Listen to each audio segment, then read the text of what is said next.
आदाब नाजरीन, मैं ताहिरा हसन शहरनामा की तरफ से आपसे मुखातिब हूँ। आज हमारे साथ बहुत रिनाउंड लखनऊ की गायनिकोलॉजिस्ट सितवत खान साहिबा हैं, जो आपने JNMC अलीगढ़ से MBBS किया, MD किया गायनी में, और उसके बाद आप फौरन ही बाहर चली गई। सऊदी अरब, दुबई और US में आपने प्रैक्टिस किया। एक लंबा 20-22 साल आपका प्रैक्टिस का तजुर्बा है औरतों के बीच में। और उसके बाद इन्होंने डिसीजन लिया कि अपनी मिट्टी, अपनी ज़मीन, अपने मुल्क वापस चलेंगे, अपने लोगों को सर्व करेंगे। जाहिर है, ख़ास करके आधी ज़मीन जो हमारी औरतें हैं, जिन्हें ज़रूरत है ज़्यादा एक बेहतर गायनिकोलॉजिस्ट की जो उनको ट्रीट कर सके, तो उन्होंने ये डिसीजन लेके वो इंडिया आई। और लखनऊ में इस वक्त ये जॉपलिंग रोड पर इनकी क्लिनिक है और कई हॉस्पिटल्स से ये नर्सिंग होम से अटैच है, जहाँ पे ये ऑपरेशन करती है सक्सेसफुल। और मैं ये एक बार और आपको बताऊं कि इनफर्टिलिटी के लिए भी ये बहुत नोन हैं, और जिनके बच्चे नहीं होते हैं उनके वो औरतें भी, ख्वातीन भी इनके पास आती हैं, उनको भी ये ट्रीट करती हैं। तो लाइए अब ज़्यादा वक्त ज़ाया न करते हुए, इतनी अहम शख्सियत हमारे साथ हैं तो हम उनसे रूबरू हों। तो सितवत खान साहिबा, मैं आपसे पहले ये पूछना चाहती हूँ कि आपने इतना बाहर का एक अलग एटमॉस्फेयर, और वहाँ पर आप जिस तरह से प्रैक्टिस कर रही थी, फिर वहाँ से आपने एक डिसीजन लिया कि नहीं, अब हम अपनी ज़मीन, अपने मुल्क चलेंगे।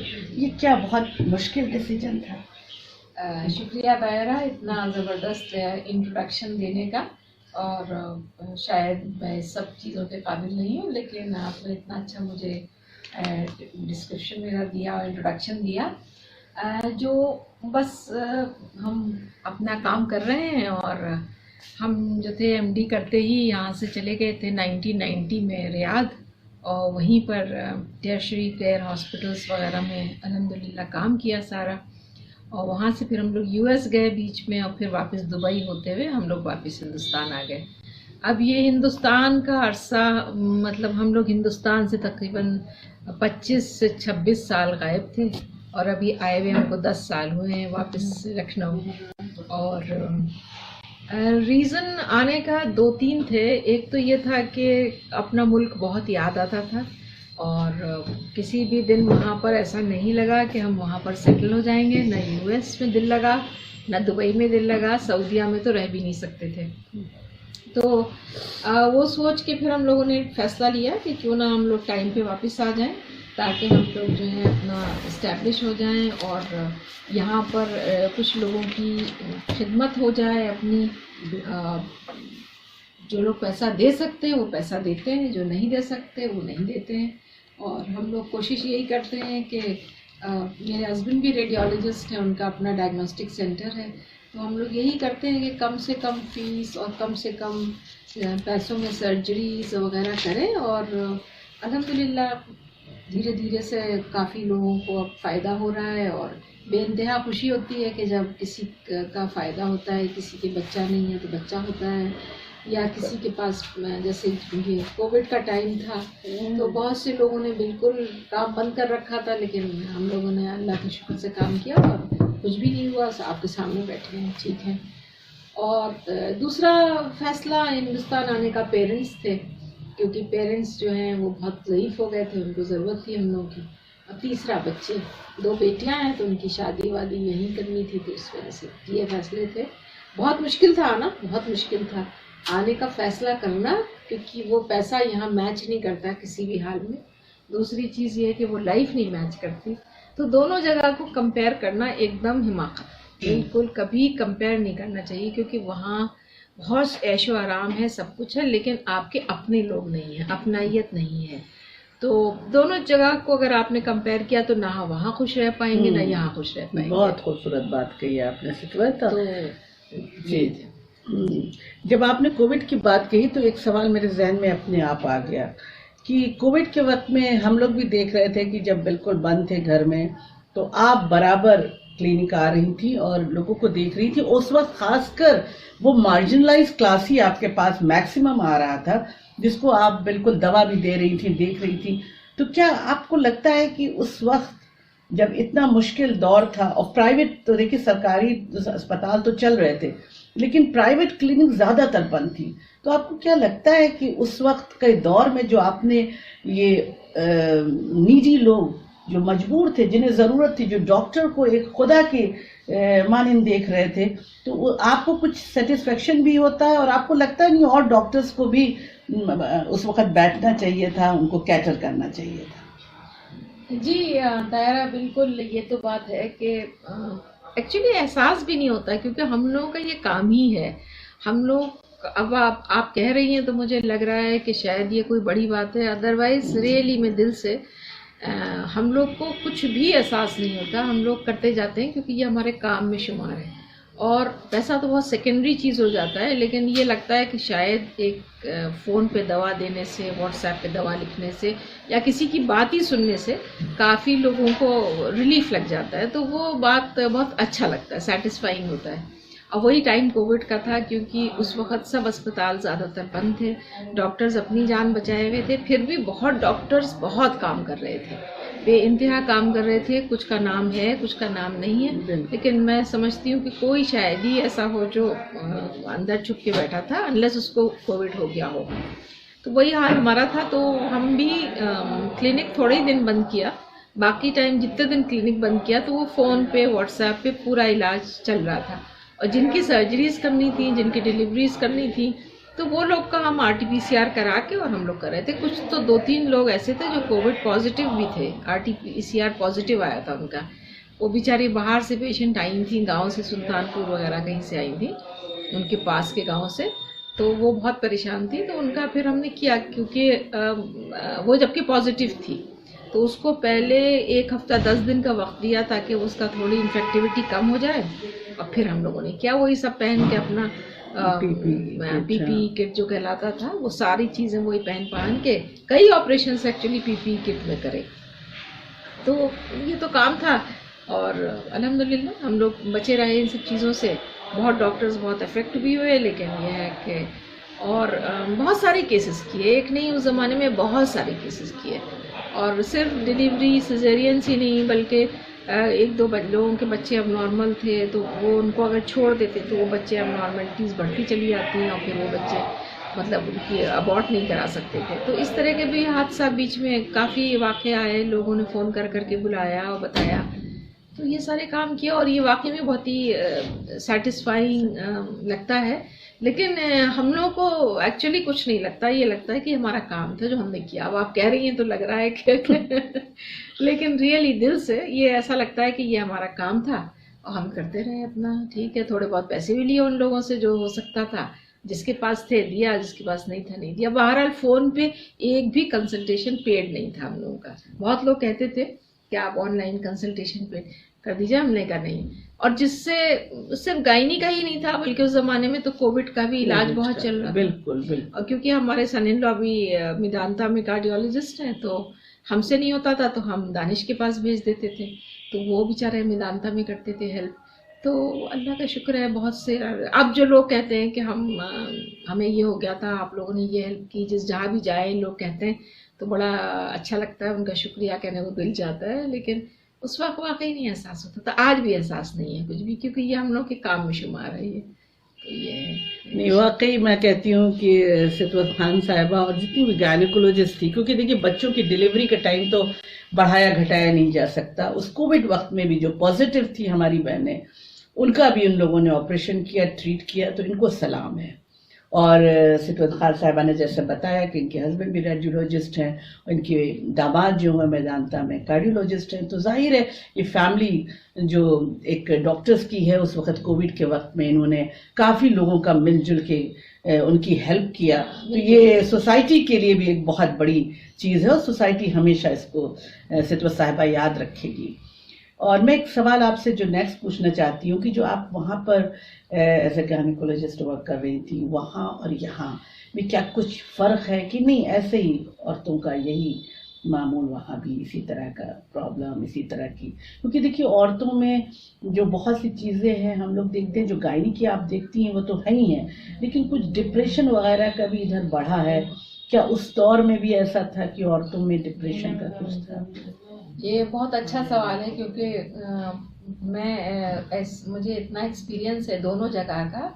जाहिर है हिंदुस्तान तो हमारा मुल्क है, हमारी जगह है, यहाँ हम पले बड़े हैं, यहाँ की प्रॉब्लम्स तो हम जानते ही हैं।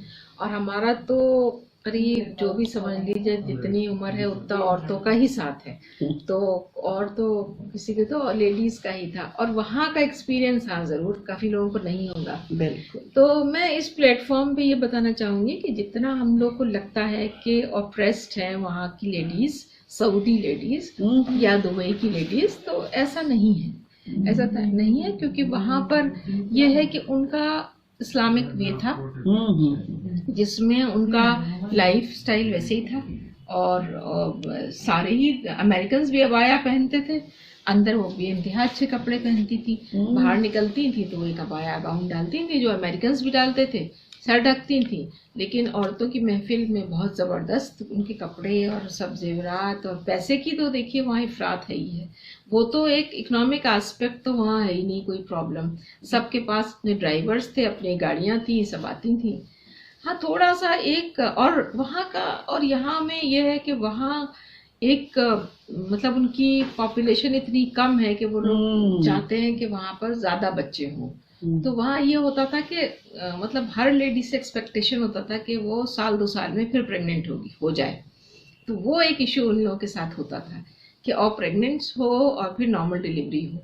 लेकिन उसके लिए ये लोग मतलब पैसे की तरफ तो कभी उन लोगों का कोई गरीब था ही नहीं वहाँ। तो खैर हम लोग के नज़र में सभी लोग बहुत अच्छे थे। लेकिन यह है कि औरतों के साथ ऐसे अदरवाइज किसी तरह का जो उनका कपड़ा था, पहनना था, घूमना फिरना था, वो सब इस्लामिक दायरे में था, जो अब ख़त्म हो गया। अब तो एकदम डिफरेंट हो गया सऊदिया। लेकिन उस टाइम ये था कि अबाया पहन के जाएंगे सब लोग, और अबाया पहनेंगे और ड्राइवर के साथ जाएंगे, और छेड़छानी और रेप वहाँ था ही नहीं। इस तरह की इश्यूज वहाँ बिल्कुल नहीं थे। हमने नहीं सुना किसी भी लेडी का रेप हुआ हो, क्योंकि वो इतनी ढकी छुपी रहती थी। और उसके अलावा ये है कि वो किसी न किसी के साथ होती थी, तो कब ये इशू बिल्कुल नहीं था। इशू ज़रूर ये था थोड़ा बहुत जो नेगेटिव एस्पेक्ट था कि वहाँ पर थोड़े से ये सऊदी लोग जो थे जिनके पास ज़्यादा पैसा था वो कभी कभी दूसरी शादी करते थे। अच्छा, और बता के करते थे, वाइफ्स को बताते थे। और बच्चे अगर खासकर अगर होने बंद हो गए हैं तो वो आराम से उसको राइट समझते थे कि अब इनसे बच्चे नहीं हो रहे हैं तो अब हम दूसरी शादी कर सकते हैं। और लेडीज़ भी वहाँ की यूज टू थी, बताती थी। या कभी कभार कुछ सऊदी अब इंसान है, हर तरह के लोग होते हैं, तो कभी कभी ये सीरिया या लेबनान या अमेरिका जाते थे, वहाँ हरकतें भी कुछ करते थे, तो आके वाइफ्स को बता देते थे कि आप लोग जाके अपना टेस्ट करा लें और हम वहाँ पर किसी लेडीज़ के साथ थे। तो ये बहुत तकलीफ दे और वो लेडीज़ उस चीज़ को पता नहीं कैसे बर्दाश्त भी करती थी और उसको आके बताती थी आराम से, जो इस सोसाइटी में नहीं है। अल्हम्दुलिल्लाह आके बताते, दे वर वेरी ऑनेस्ट, लेकिन बड़े ऑनेस्टली अपने वाइफ्स को आके बताते थे कि हम वहाँ थे आप जाके। तो वो आके बस यही कहती थी हमारा मैम टेस्ट कर लीजिए, हमें HIV तो नहीं हो गया, हमें कोई इन्फेक्शियस डिजीज तो नहीं हो रही, हमारे हस्बैंड ने ऐसे बताया है। तो ये चीज़ हम लोग नहीं एक्सेप्ट कर पाते थे। और दूसरी शादी का चक्कर जो होता था। इसके अलावा अब आप फ्रीडम कहिए तो लेडीज़ में आपस में घूमने फिरने की या बाजार में तो सब दिखती थी औरतें, अपना जाती आती थी, जैसे यहाँ है वैसे वहाँ था। और दुबई में तो खैर दुबई तो दुबई है, सभी लोग जानते हैं। दुबई में तो किसी तरह की कुछ, लेकिन इमराती लोग वहाँ भी अपना बाया पहनती थी और इस्लामिक दायरे में रहती थी। पर वहाँ पर रशियंस भी थी, कॉस्मोपॉलिटन जगह थी, तो वहाँ तो हर तरह का था। लेकिन देखो ये जो दुबई में प्रॉब्लम थी, जैसे बहुत इलीगल अबॉर्शन होते थे लोगों के, और प्रोस्टिट्यूशन था, इलीगल अबॉर्शन थे, इन्फेक्शियस डिजीज़ थी, ये सऊदीया में नहीं थी। क्योंकि वो एकदम औरतें बहुत ही प्रोटेक्टेड थी, वहाँ पर प्रोटेक्टेड माहौल में थी, साफ़ सुथरे माहौल में थी। तो रेप और कोई सेक्सुअली ट्रांसमिटेड डिजीज़ या कोई अबॉर्शंस, इलीगल प्रेगनेंसीज, ये सऊदीया में हमने नहीं देखी कहीं भी। क्योंकि या तो कहिए कि उनको मौका नहीं था, उतना फ्रीडम उनको नहीं था शायद, या वो ये था कि उनके हस्बैंड्स जो थे वहाँ शादी करते थे। इस तरह की आवारगी जो दुबई में थी कि मतलब प्रोस्टिट्यूशन ये वो दुबई में नहीं था, वो सऊदीया में नहीं था। दुबई में डिफरेंट टाइप की दुबई में डिफरेंट टाइप की प्रॉब्लम्स थी। दुबई डिजीजेस होती थी, दुबई में बहुत sexually इन्फेक्शस transmitted। डिजीजेस होती थी।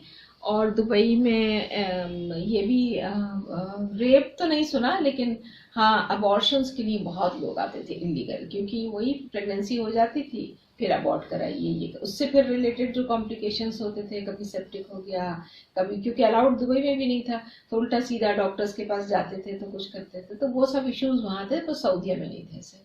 तो सऊदीया में लेडीज़ की बहुत रिस्पेक्ट थी और बहुत ही प्रोटेक्टेड रहती थी, और पैसा और कपड़ा और जेवर वो तो कोई मायने रखता ही नहीं था, गाड़ी ये सब चीज़ें उनके लिए कोई मायने नहीं रखता था, शॉपिंग मतलब कोई इस तरह के वहाँ के आदमी कोई रिस्ट्रिक्शन नहीं दे लगाते थे। हाँ लेकिन अगर बच्चे होने बंद हो जाएं या कुछ ऐसे होते थे तो वो थोड़ी इश्यूज थे। अदरवाइज जैसे दुनिया प्रोजेक्ट करती है तो सऊदी लेडीज को कि बहुत ऑप्रेस थी ये था, ऐसा तो नहीं था मेरे ख्याल से। तो जैसे हम लोग अपने यहाँ पर जीते हैं उसी तरह का उनकी लाइफ थी, कुछ ऐसा इश्यूज नहीं थे। बल्कि कुछ हमारे नॉन मुस्लिम डॉक्टर्स जो थे वो उनकी लाइफ को प्रेफर करते थे, वो कहते थे कि इवन बाहर भी लोग जो हैं वो एक्स्ट्रा मैरिटल अफेयर्स चलाते हैं, और लेकिन वो लेडीज को वो राइट नहीं देते एक्स्ट्रा मैरिटल चला के वाइफ का।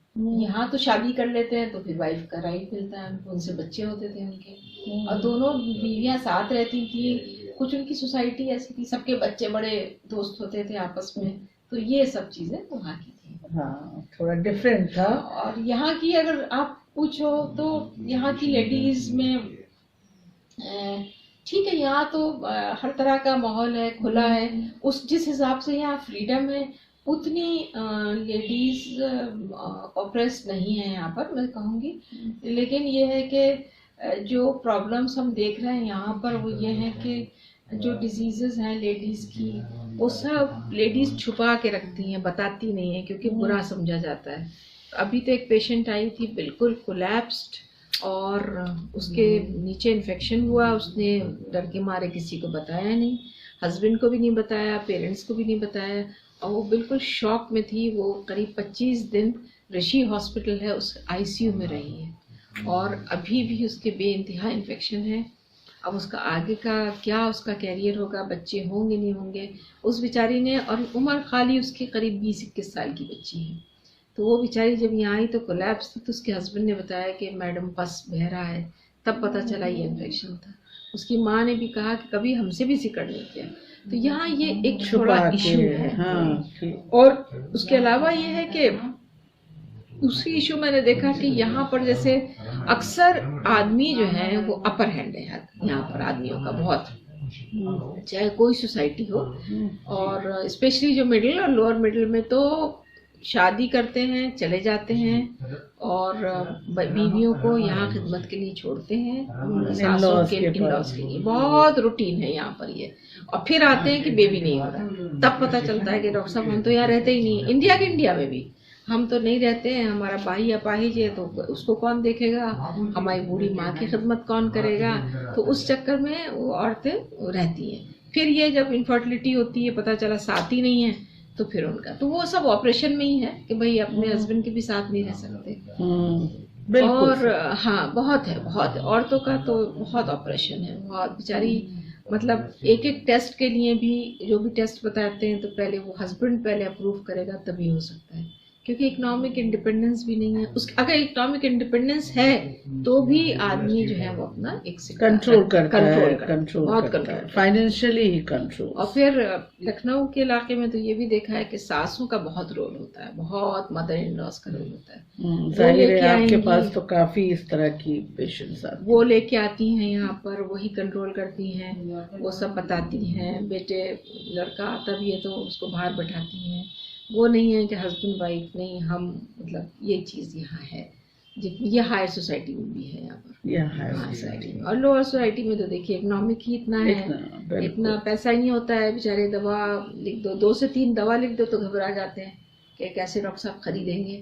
ये वाली चीज़ें हैं, तो इकोनॉमिक तो फैक्टर है ही है, प्लस थोड़ा सा ये है कि आदमी भी इग्नोर करते हैं कुछ। लेकिन कुछ अब एक मैं कहूँगी हार्डली 5% या बहुत मुश्किल से 7-8% लड़कियां हैं जो वो भी अब बहुत ज़्यादा मतलब कंट्रोल कर रही हैं।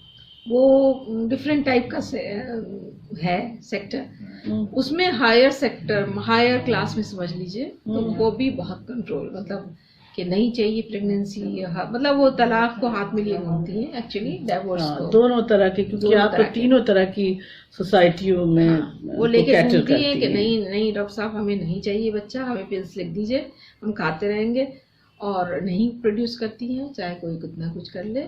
वो हस्बैंड्स को भी किसी को घास निकालती हैं। वो ज़्यादातर रिच क्लास है, जिनके पेरेंट्स बहुत रिच हैं या पढ़ी लिखी बहुत है, तो वो क्लास है थोड़ा सा।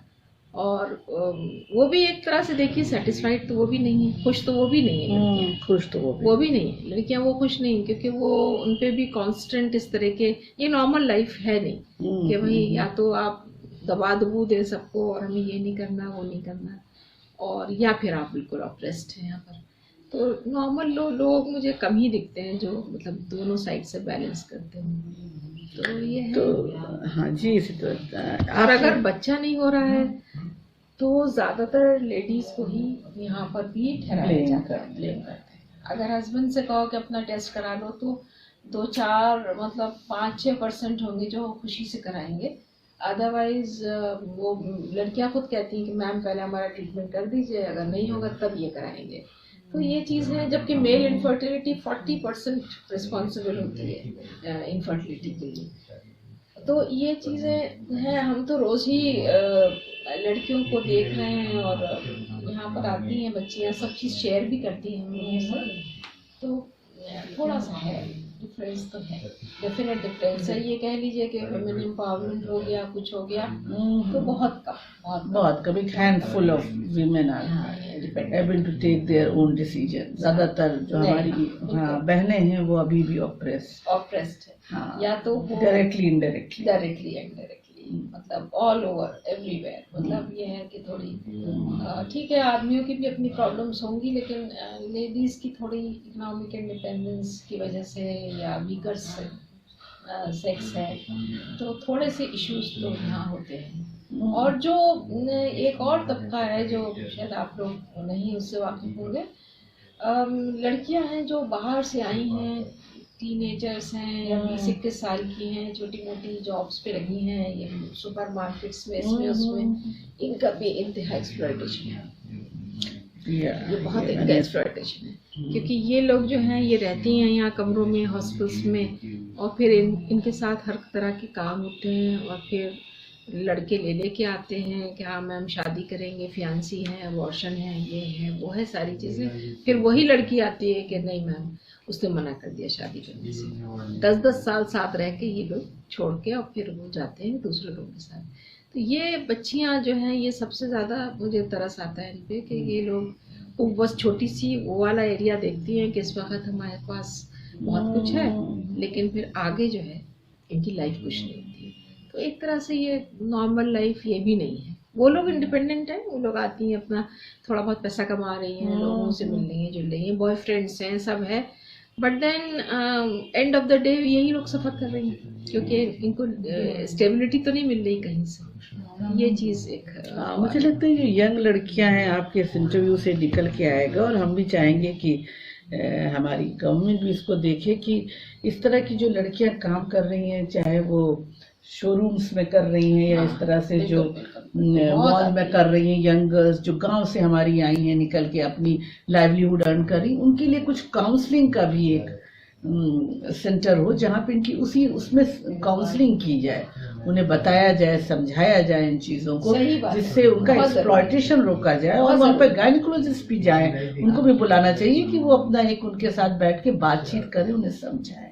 अब लड़के उनको घुमा रहे हैं, फिरा रहे हैं, ये हमारी बच्चियों का अगर एक्सप्लॉयटेशन हो रहा है तो तकलीफ दे बात है। उनके लिए वो लड़कियां इसीलिए करती हैं कि भाई चलो शादियां हो जाएंगी, घर सेटल हो जाएंगे, लेकिन वो फिर एकदम से बहुत छोड़ देते हैं। बहुत लोग हार्डली इक्का मतलब मैं कहूँगी 2 से 3% ही ऐसी लड़कियों से शादी करते होंगे। अदरवाइज यही सुनने में आता है कि मैडम वो था, हमें छोड़ के चला गया। तो ये चीज़ भी एक हम तो समझाते हैं लड़कियों को कि इसमें लूजर्स कौन है, आप ही लोग लूजर हैं। आप सब कुछ करेंगे और सब चीज़ें इन्फेक्शंस लेंगे, अपनी बीमारियां, और सबसे बड़ी बीमारी इसमें ताहिरा में ये भी बताना चाहूँगी कि कार्सिनोमा सर्विक्स सेक्सुअली ट्रांसमिटेड है। ये बहुत जी, इम्पोर्टेंट मेरे नाजरीन भी और अपने बच्चियों को भी देखेंगे, मुझे लगता है, जरूर, उम्मीद करती हूँ मैं, कि और हमारी यंग लड़कियां भी जो देख रही हैं, हाँ, इसको सुन रही हैं, जरूर इस बात पे ख्याल करेंगी कि डॉक्टर साहब ने जो बताया। कैंसर सर्विक्स जो है वो एक डिजीज है जो ह्यूमन पैपिलोमा वायरस से होती है, जो कि मेल्स ट्रांसमिट करते हैं फीमेल्स को, जिनके मल्टीपल पार्टनर्स होते हैं। ये बहुत समझदारी की बात है और समझने की बात है कि आपको खुदा ना करे किसी को ये कार्सिनोमा सर्विक्स होता है तो सबसे पहले यही ध्यान आता है कि ये ना हुआ हो। वैसे भी होता है, लेकिन ये this is one of the reason, HPV virus जो है विच इज ट्रांसमिटेड। तो द गर्ल्स शुड अंडरस्टैंड, सब लड़कियों को समझना चाहिए कि this is not only fun करिए, और लड़कों को भी, अगर लड़के भी आदमी भी देख रहे हैं तो उन पे भी जिम्मेदारी पड़ती है बिल्कुल कि अपनी बहनों को या अपनी दोस्तों को इस तरह की तकलीफें ना दें, क्योंकि ये चीज़ें, और HPV वायरस ऐसा है जो अगर हम सर्विक्स और यूट्रस सब निकाल भी देंगे तो भी पेरिनियल एरिया में भी ये कैंसर करता है। तो ऐसे भी केसेस हमारे पास बहुत आए हैं। बहुत, आपने बहुत इम्पोर्टेंट बात बताई सिटरत आपने। ये चीज़ बहुत मुझे लगता है ये एक मैसेज जो है वो हमारी यंग गर्ल्स के बीच में जाएगा, हमारी बेटियों, हमारी बहनों के बीच में जाएगा, और जरूर इसको सोचेंगे कि उनको अपने आप को एक्सप्लॉइट नहीं होने देना, क्योंकि उसमें लूजर्स वही हैं। मेन चीज़ यही टेक होम मैसेज है कि इन सब चीज़ों में आदमी अगेन विन करते हैं एंड लेडीज लूज, क्योंकि आदमियों को ना कैंसर होता है, उससे ना कुछ होता है, ना कोई बीमारी होती है, और लेडीज जो है इसमें उनको कोई स्टेबिलिटी नहीं मिलती, उनको कुछ नहीं मिलता, और शॉर्ट टर्म अपना घूमना फिरना, और बाद में ये बीमारियां लेके आती हैं। तो और इससे मतलब बहुत सारी बीमारियां होती हैं। सेक्सुअली ट्रांसमिटेड डिजीजेस एक अलग चैप्टर है पूरा, जो सिर्फ इसी तरह से होता है। तो जो निज़ाम चला आ रहा है नेचर का, वो एक सेट निज़ाम है, उसी पे चलना चाहिए। और ये बहुत अच्छा आपने ये बताया। मुझे तो लगता है ये मैसेज बहुत दूर तक जाएगा, और खासकर हमारी बच्चियां जो हैं इसको ज़रूर सुनेंगी और समझेंगी इसको। उनके पेरेंट्स भी जो सुन रहे होंगे वो भी ज़रूर अपनी बच्चियों को तवज्जो देंगे, माँ और बाप दोस्त बन के उनसे ये बातें करेंगे और उन्हें समझाएंगे, क्योंकि बताना चाहिए उन्हें। जब बच्चियां अलग होके जा रही हैं, माँ बाप से हट के कहीं जा रही हैं, कमरे लेके अलग इंडिपेंडेंट रह रही फाइनेंशियली, तो उनको ये समझाया जाना बहुत ज़रूरी है उनकी ज़िंदगी के लिए। और दूसरा ये है कि इकोनॉमिक इंडिपेंडेंस भी बच्चियों के लिए बहुत ज़रूरी है। बिल्कुल, इतना पढ़ाइए, और उनको हमेशा शादी हम, हाँ, और दूसरी चीज़ इकोनॉमिक इंडिपेंडेंस तो ज़रूरी है ये। दूसरी चीज़ एक तहरा आपके इस प्लेटफॉर्म से मैं और कहना चाहूँगी, जो बहुत अच्छा प्लेटफॉर्म है, और इसमें वाकई में अगर लोग देखेंगे तो जो हमारी लेडीज़ हैं, तो उनको अगर हम कंपेयर करें वेस्टर्न लेडीज से, तो हम लोग की age, reproductive age 6 years ahead है। यानी हमारा जो एज 35 है, तो वो वेस्टर्नर्स की 41 पे होती है। तो इसलिए जो आजकल का एक ट्रेंड चल गया है कि बहुत लेट शादी करेंगे, बच्चे नहीं पैदा करेंगे, उसको थोड़ा सा देखना पड़ेगा, क्योंकि हम गायनेकोलॉजिस्ट ही जानते हैं कि एक हार्मोन होता है AMH, वो विथ एज कम होता जाता है। और जैसे किसी का 35 पे हमारा जो AMH इंडियन लड़की का मिलेगा, वो वेस्टर्नर्स का या रेस्ट ऑफ द वर्ल्ड का 41 पे मिलेगा। तो 6 इयर्स अहेड हमारी एज चल रही है। तो इसलिए शादी पे भी थोड़ा आप लोग अपना ध्यान रखिए बच्चियों की। अगर अच्छी टाइम पे, विद इन टाइम पे शादी हो जाए, और शादी हो जाए तो बच्चे फॉरन कॉन्ट्रासेप्शन ना लें, क्योंकि फिर हमारे पास जो इनफर्टिलिटी के पेशेंट आते हैं, तो उससे हम लोग को यही एहसास होता है कि 1 साल साथ रहें, 1.5 साल साथ रहें, नहीं है तो डॉक्टर्स के पास जाएं। और अगर आपकी शादी आपको चलानी है, और if you really want to ensure, बहुत से लोग हैं जो बच्चे नहीं चाहिए, तो उनका कोई मसला नहीं है, बच्चे नहीं चाहिए, आपकी अपनी चॉइस है। पर अगर ये है कि भाई बच्चे भी चाहिए लेकिन अभी नहीं चाहिए, तो उसमें थोड़ा सा आप लोग केयरफुल रहिए, क्योंकि वो एज जो है आपकी जहाँ 36-37 हुई, तो फिर फर्टिलिटी बहुत मुश्किल हो जाती है। तो पहले तो वही होते रहते थे पुराने लोगों के बच्चे, अब पता नहीं क्यों इतनी पॉलीसिस्टिक ओवरी डिजीज और ये और वो सब चीज़ें चल रही हैं।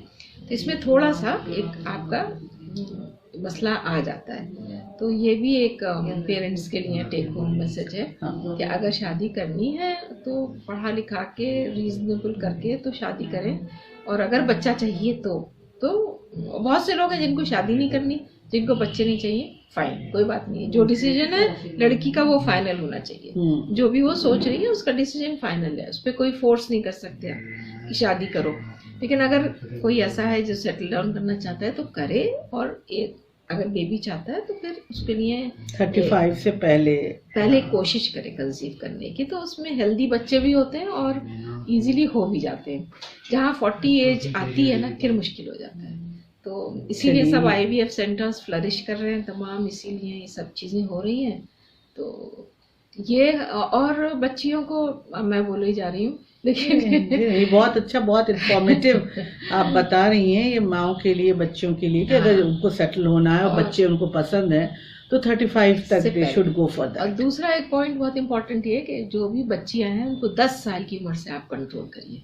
10 साल की उम्र से उनका वेट कंट्रोल करिए, उनको एक्सरसाइजेस कराइए, उनको गेम्स में डालिए, उनको वेट गेन मत करने दीजिए बिल्कुल भी, क्योंकि वो जो एक पपी वो फेस हो जाता है, वो हो जाता है ना बहुत ही प्यारा सा फेस, बिल्कुल फैटी सा और प्लम बच्चे हो जाते हैं, लेकिन वो बाद में उनका वेट कम नहीं होता और सारे हार्मोन्स का डिसबैलेंस हो जाता है।